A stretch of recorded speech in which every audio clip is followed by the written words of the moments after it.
Okay, guys, so if you haven't done so already, the first thing you're going to do is go down to the resources tab below and click on the link that will take you to Shopify.com sign up. And with my link, I'll always try and get the longest trial version available for you guys. Right now, it's a 90-day free trial, and you're just going to go in here and create a Shopify account.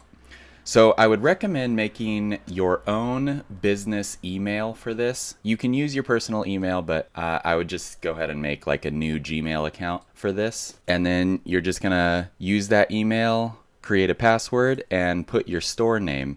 So your store name right here doesn't matter as much. You can go ahead and put whatever you think your store name's gonna be, but overall, whatever you buy for your domain is actually gonna be your store name. This is just gonna be more or less what you log into.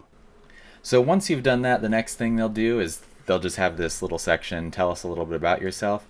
There's not really any need to fill this out. This is just more for them. They're not going to change anything on your behalf based on what you put. So I usually just skip it. And if you have a business address, go ahead and put your business address here. Otherwise, put your P.O. box or home address if you don't have anything. So by default, this address that you fill in is available for your customers to see, but I'm going to go ahead and show you how to remove it from your store if it's your home address. But go ahead and fill this out.